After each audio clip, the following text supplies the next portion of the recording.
Welcome to Brothers of the Word, because, brother, you need the Word.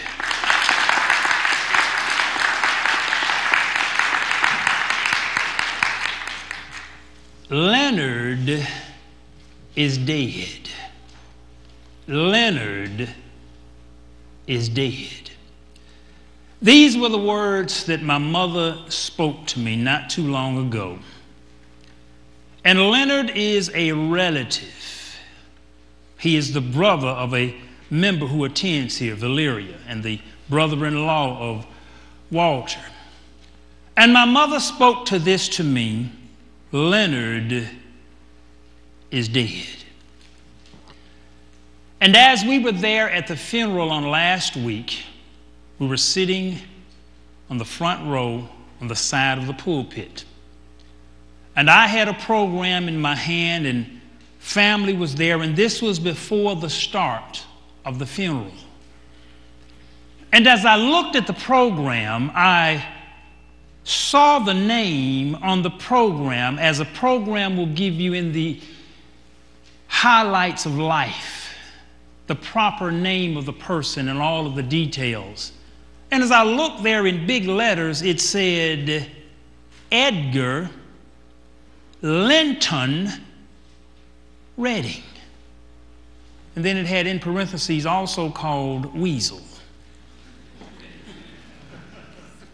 And I looked it over and I read through, and I could not find anywhere the name of Leonard.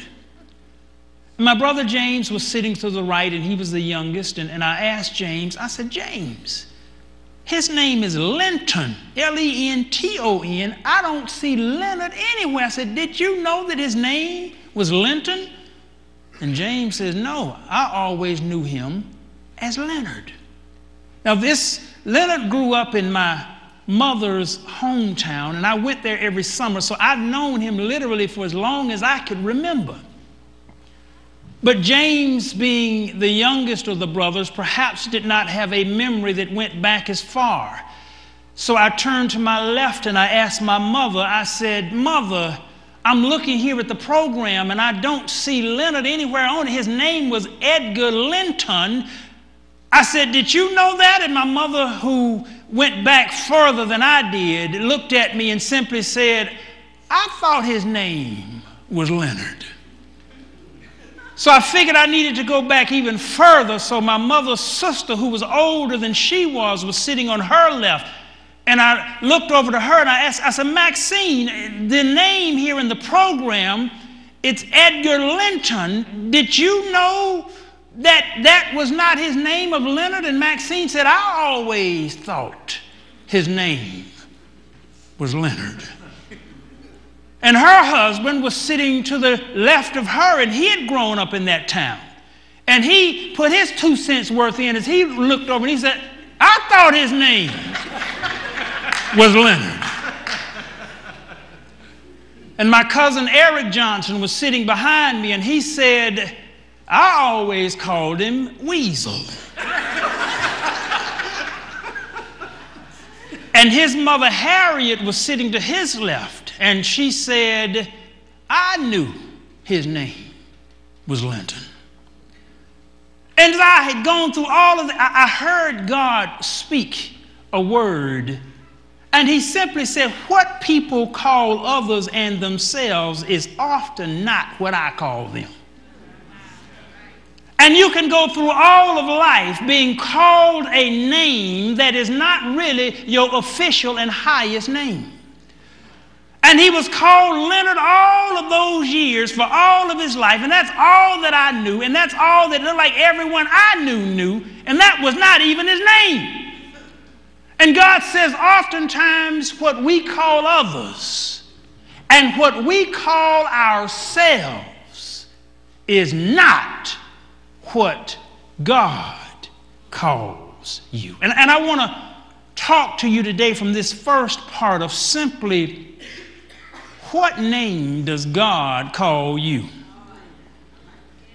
Turn to the person who is next to you and just ask him, what name does God call you?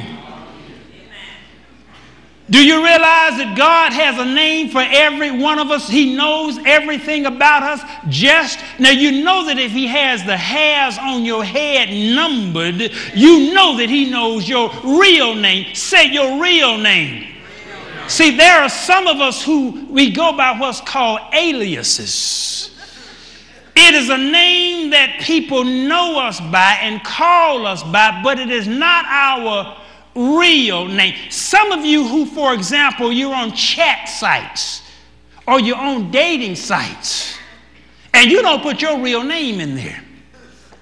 You're known by what's called, back in the old CB days, a handle.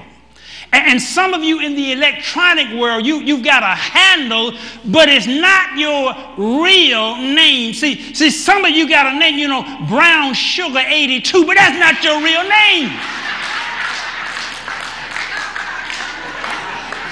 It's your handle. It's what you are known by in the cyber world, but that's not your real name. What name does God call you? In Isaiah 43:1, the Bible says, "But now thus saith the Lord that created thee, O Jacob, and he that formed thee, O Israel, fear not, for I have redeemed thee. I have called thee by thy name. Thou art mine." God claimed Israel on the basis of 4 factors. He created, he formed, he redeemed, and he named. Everything that is God. See, it was the first job on the planet. When Adam was there, God gave Adam the job of naming things. What does God call you? 4 factors.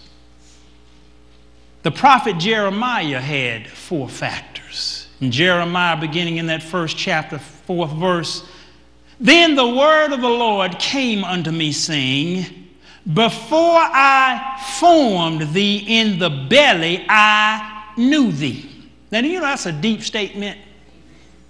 God told Jeremiah, look, he said, "Before I formed you, I knew thee." See, formation was the second part of the 4. He created first. So God told Jeremiah, look, before I even formed you in your mother's womb, you were created and I knew you. God had named him before he was even placed in the womb. That's some deep stuff. See, some of you think your beginning just began when you popped out. God told Jeremiah, I knew you not only before you popped out, I knew you before you were put in. I knew your name. I knew who you were. I knew what you were going to do. I knew what I had called you. Before I formed thee in the belly, I knew thee. And before thou camest forth out of the womb, I sanctified thee. That's that redeemed part. And I ordained thee a prophet unto the nations. That's what he called him. Before you even were in the womb, I had ordained you a prophet unto the nations. Then said I, Ah, Lord, behold, I cannot speak, for I am a child. But the Lord said unto me, Say not, I am a child, for thou shalt go to all that I shall send thee, and whatsoever I command thee, thou shalt speak. Be not afraid of their faces, for I am with thee to deliver thee, saith the Lord. Then the Lord put forth his hand and touched my mouth. And the Lord said unto me, Behold, I have put my words in thy mouth. See, I have this day set thee over the nations and over the kingdoms to root out and to pull down and to destroy and to throw down, to build and to plant.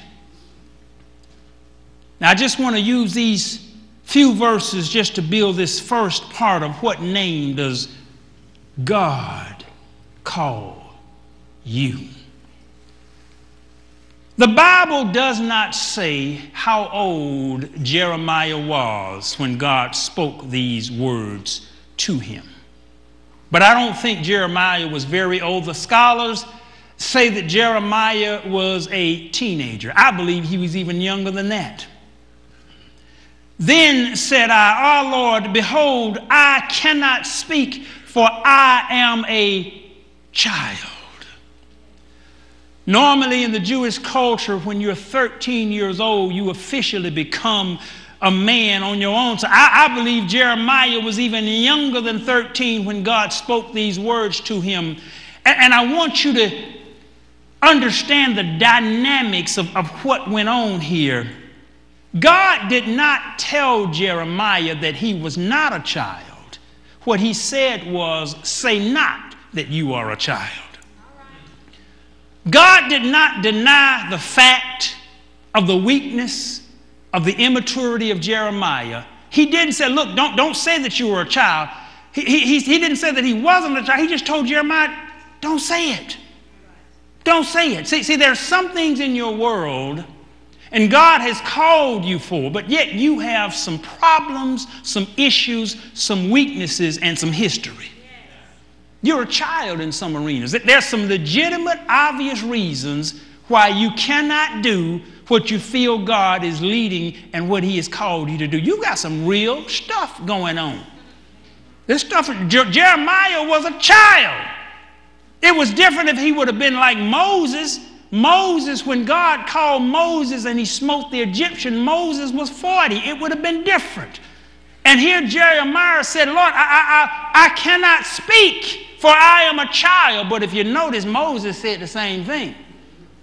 When Moses came back out of the wilderness, he was 40 years old when he smote the Egyptian and had to leave out, but he stayed in the wilderness 40 years before he came back to Pharaoh. So Moses was 80. And he said, "Lord, I am of slow speech. I can't speak eloquently." Same thing Jeremiah said. People, we've got all kind of issues as to why we cannot do what God has called you to do. And God told Jeremiah, "Say not that you are a child. Let me tell you what you are." He said, "I'm going to send you to nations and over kingdoms to root out, to pull down, to destroy, to throw down, to build, and to plant." He said, "I'm going to send you to kings. I'm going to send you to nations to do these 6 things. And you know, those 6 things that God called Jeremiah to do, they're often the same 6 things that you'll have to do within your world. 4 of the 6 things really involve rooting out negative stuff. And oftentimes, before you will ever build on the positive, you've got to root out all of the negative stuff that's there. You've got to tear down, you've got to destroy, you've got to pull out, you've got to get rid of all of a whole lot of mess sometimes before you can bring in and plant and grow the things that God has to be grown into your life. So God had to tell Jeremiah who he was. And God was telling Jeremiah as Jeremiah was trying to tell God why he couldn't do it. He said, "I am a child. How in the world do you expect me to go and talk to kings and go and talk to kingdoms, and I'm a child?" And some of the things God will call you to do, you'll have these reasons as to why you cannot do them. And the reasons will be real. Hallelujah. Brothers of the word, when the voice of God is heard, brothers of the word, there's a word from God for everyone. Brothers of the word, because brother, you need the word. Brothers of the word.